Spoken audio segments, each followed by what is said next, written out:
Assalamualaikum warahmatullahi wabarakatuh. Bismillah, alhamdulillah, assalatu wassalamu ala rasulillah wa alihi wa ashabihi wa mawala. La hawla wa la quwata illa billah, amma ba'd. Langsung saja ya, to the point. Ini sedang hangat-hangatnya atau masih hangat-hangatnya permasalahan antara Syamsuddin dengan pesulap merah ya. Ini masih viral sekali ya. Baik ya. Oke, ada beberapa hal yang perlu kita soroti, antaranya adalah sebagai berikut. Yang pertama, jika kamu cinta atau mengidolakan seseorang, maka jangan 100% ya teman-teman semua ya. Ya tentunya sisakan ya. Siapa tahu orang yang kamu anggap luar biasa memberikan pencerahan, memberikan fatwa, akan tapi ternyata suatu saat beliaunya ya berani melanggar aturan-aturan Allah. Bahkan kemudian secara hukum harusnya dia meminta maaf kepada orang yang pernah didolimi ataupun orang yang pernah ditipu dan lain sebagainya ya. Akan tapi tidak melakukan itu, justru mencari pembenaran atau alasan-alasan dan lain sebagainya. Misalnya ya, ini asumsi ya, kemudian justru mengalihkan perhatian publik ya kepada hal-hal lain ya. Nah ini sungguh-sungguh luar biasa. Ini asumsi. Kalau memang benar yang dilakukan adalah seperti ini adalah satu kezaliman. Kezalimannya kepada siapa? Justru yang pertama kepada dirinya sendiri ya.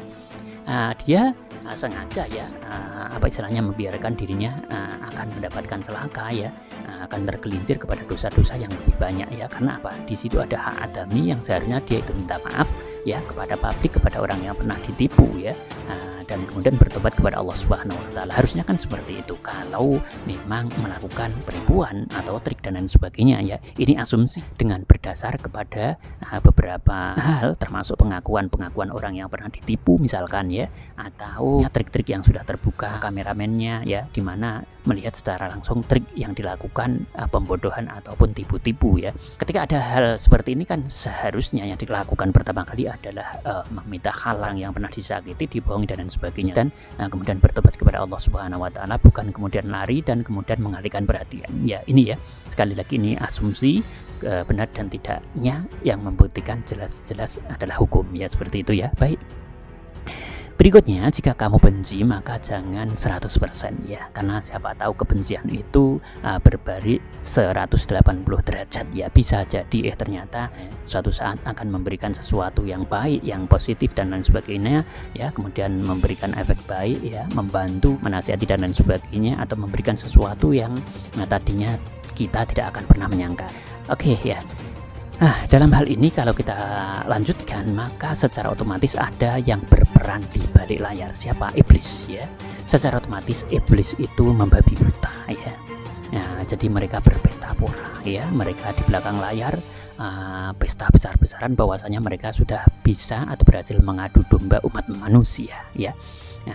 Dari kedua belah pihak, baik dari kelompok Gus Syamsuddin ataupun kelompok daripada pesulap merah, dua-duanya diadu ya, dua-duanya diadu domba, sehingga terlihat di situ baik di podcast ya ataupun di akun-akun YouTube ya, baik pendukung di antara keduanya ya. Ini yang kemudian mereka menggorengnya ya. Sebenarnya yang menggoreng itu siapa? Iblis juga ya. Tapi kemudian peran daripada manusia yang berada di akun mereka masing-masing ya di YouTube ya, kemudian mereka dengan argumen mereka masing-masing membela si A dan si B ya, kemudian mereka juga akan menggorengnya, menggodongnya ya, sehingga berkembang dan akhirnya berkembang. Nah itu bagaimana ya? Tentunya ada peran daripada iblis di belakang ya. Itu sesuatu yang luar biasa ya. Mereka berhasil mengadu domba umat manusia ya. Bahkan yang paling parah ya, kemudian salah satu daripada pendukung mereka itu kemudian berkata-kata dengan kata-kata yang jorok, kata-kata yang kotor, kata-kata yang kasar, bahkan kesombongan mereka mulai terbuka. Mereka banyak yang kemudian mengeluarkan kata-kata yang takabur ya, seperti saling menantang dan lain sebagainya. Ini sesuatu yang luar biasa ya, mengerikan ya teman-teman semua ya. Nah ini justru yang perlu kita pelajari ya, kalau kita belajar dari masalah Gus Syamsuddin dan pesulap merah. Gus Syamsuddin ini walaupun ya asumsinya ada beberapa hal yang memang menunjukkan tipu-tipu pembohongan publik ya, tapi terbalut dengan akhlaknya yang ketika bertemu dengan orang mundu-mundu, nuhun sewu, monggo dan lain sebagainya, dengan bahasa halusnya itu yang bisa menutupi ya. Oleh karena itu Rasulullah Muhammad SAW memang luar biasa. Beliau ya dalam mengajarkan akhlak kepada umatnya ya. Buktinya maaf ya, Samsudin ini masih dalam teka-teki, artinya apakah benar-benar melakukan pembodohan, tapi kalau asumsinya kan memang melakukan itu karena ada beberapa orang yang kemudian membuka triknya ya, atau beberapa orang yang kemudian mengaku bahwasanya mengetahui secara langsung pembodohan itu ya, seperti kameramennya ya, dan lain sebagainya. Kalau memang benar-benar melakukan pembodohan berdasarkan itu ya, maka ini luar biasa ya.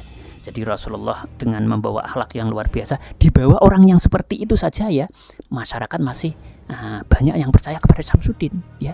Inilah bukti kebesaran akhlak yang dibawakan Rasulullah SAW ini luar biasa ya. Itu dibawa oleh orang ya seperti Samsudin ya, pengaruhnya masih luar biasa. Apalagi ya yang kita soroti adalah bukan Samsudinnya akan tapi akhlaknya ini ya. Andikan akhlak ini dipegang oleh benar-benar orang yang alim, yang soleh, seperti apa luar biasanya, keren banget ya. Nah, kalian tentunya bisa memahami, ini patut kita jadikan sebagai sebuah catatan yang luar biasa. Sebenarnya ya, bagi para pendukung Samsudin ini seharusnya mengingatkan ya, kalau memang Samsudin itu termasuk dari ya golongan orang-orang yang memang berani istilahnya melanggar aturan-aturan Allah ya, secara syariat, secara syar'i ya, karena membodohi, membohongi ya, maka ya ingatkan saja. Kalau kita senang kepada Samsudin, kalau kita mengidolakan ya, kita harus punya keberanian untuk mengingatkan ya. Ingatkan kalau dia salah, tuh ada orang yang didolimi dan dia harus minta maaf, meminta halal ya, seperti itu. Kalau memang Samsudin benar-benar menipu, bukan malah membelanya mati-matian, bahkan kemudian menantang-nantang orang ya, sampai silakan berhadapan dengan saya ke sini atau aku yang ke sana ya, itu telah digoreng ya, telah digodok oleh iblis ya. Istilahnya ada peran serta iblis ya di situ ya. Ini luar biasa, ini tidak terasa atau tidak merasa ya. Nah, ternyata justru Samsudin lah yang menang ya, karena Samsudin sudah ditengarai seperti itu, akan tetapi bisa membawa akhlak munduk-munduknya sehingga kesan alimnya luar biasa, akan tapi pendukung-pendukungnya justru emosional ya, dengan kata-kata kasar dan lain sebagainya, menantang orang, saling menantang dan lain sebagainya. Inilah perbedaan Samsudin dengan pengikutnya, pendukungnya ya. Pendukungnya sudah seperti itu ya, mengatakan kata-kata yang kemudian takaburnya keluar ya. Bahkan ada yang menunjukkan jarumnya ditusuk, permainan anak-anak itu ya, jarum ditusukkan itu ya. Kemudian ada yang mengaku mau menusukkan kerisnya ke perutnya, tapi tidak terjadi, tidak pernah diekspos sampai sekarang, videonya tidak muncul ya, seperti itu ya. Nah, inilah perbedaan kepandaian, kepiawaian Samsudin ya dalam mengemas ya.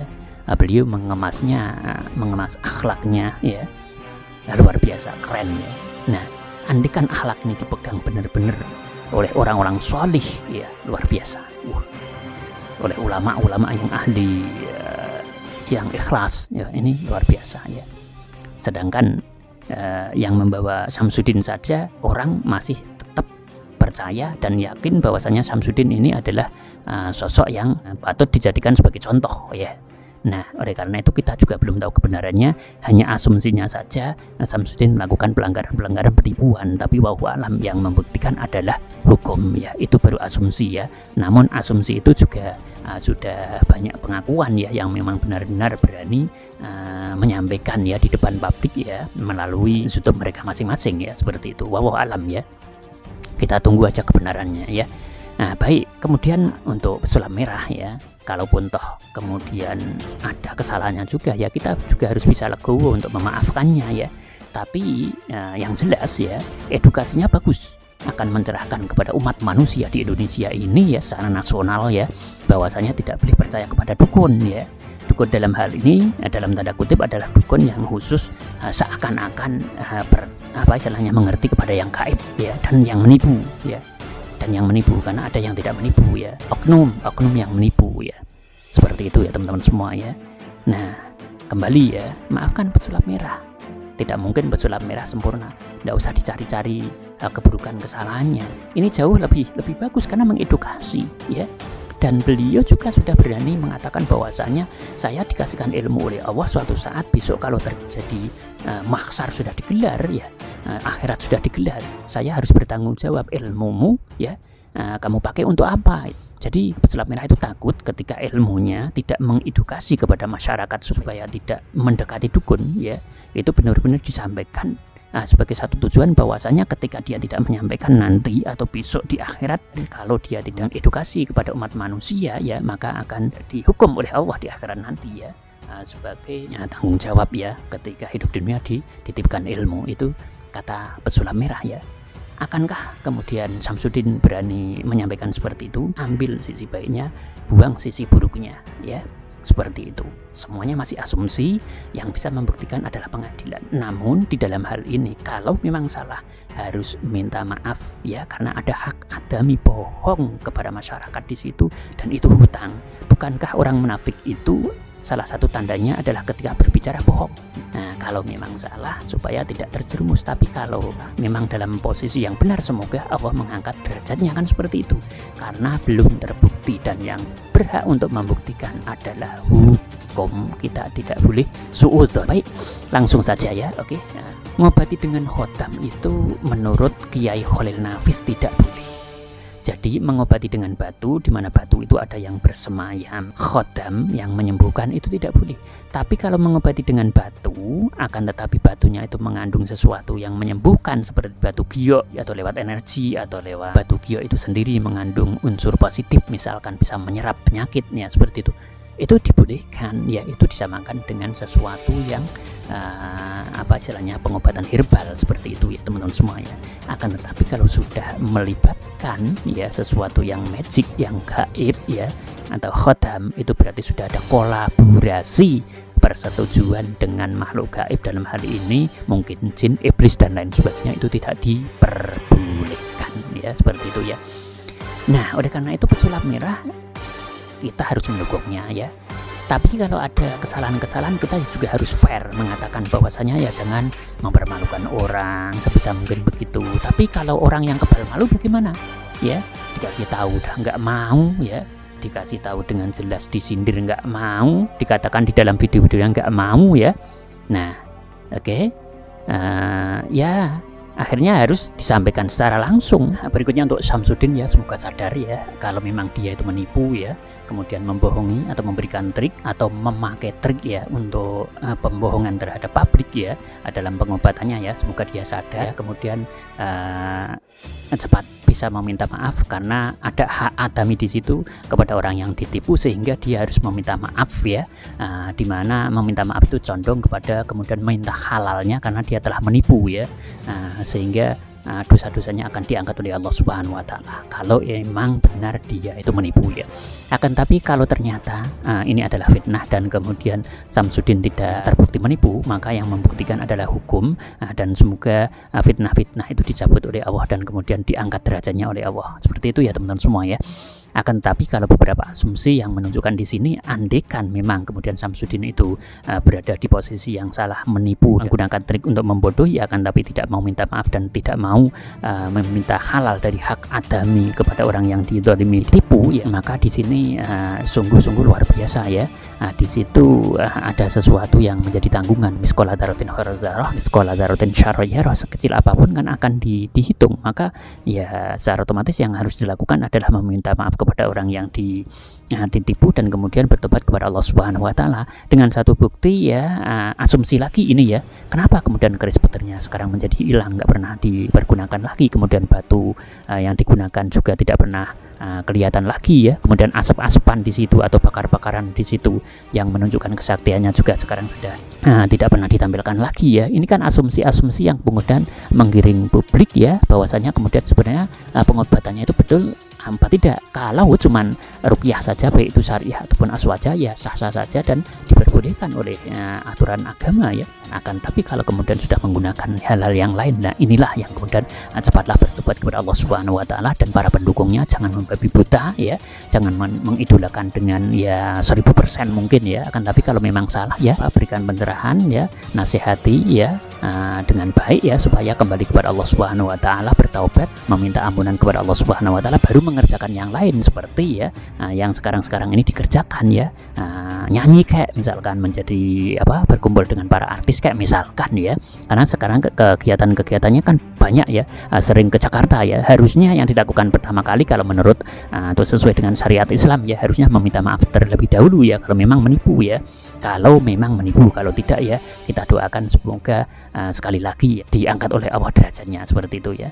Baik, intinya adalah kalau memang terjadi penipuan di sini, segera minta maaf dan bertobat kepada Allah. Kalau tidak, segera diangkat derajatnya. Kemudian untuk pesulap merah, bagaimanapun yang dilakukan adalah sesuatu yang luar biasa. Akan tapi kalau ada kekurangan, baik yang disengaja ataupun tidak oleh pesulap merah, atau mungkin akhlaknya kurang bagus menurut netizen dan lain sebagainya, misalkan dengan cara yang mungkin agak kurang sopan misalkan dan lain sebagainya, kita doakan saja semoga pesulap merah bisa menjadi pribadi yang lebih santun lagi ya, di mana manusia dia menjadi bulan-bulanan daripada iblis yang berpesta pora ya, kemudian menggoreng dan menggodok umat manusia yang kemudian dari dua kubu saling berbaku hantam ya di medsos, mengucapkan kata-kata kasar, kata-kata yang tidak berakhlak ya, ras, dan kemudian emosional, takabur ya, saling menantang. Itu sungguh-sungguh tidak direkomendasikan oleh agama saling tantang di situ, kecuali perang fisabilillah ya. Perang fisabilillah apapun boleh dilakukan kalau memang benar-benar dalam kondisi perang fisabilillah ya. Akan tapi kalau dua orang laki-laki berhadapan dalam hal yang memperebutkan ya segala sesuatu yang sifatnya duniawi ya, tidak usah kita panjang lebarkan, netizen akan jauh lebih tahu dan memahami. Semoga kita dilindungi oleh Allah Subhanahu wa taala ya, diberikan kelonggaran ya, diberikan min haitsu la tahtasib, dari arah mana saja tetap diberikan kepada kita semuanya, amin. Dan bighairi ta'abin wala masyaqatin, semoga apa yang kita kerjakan tidak pernah diberikan dengan cara yang ngoyo ya, akan tapi dengan cara yang ringan, hasilnya luar biasa ya, amin Allahumma amin. Assalamualaikum warahmatullahi wabarakatuh.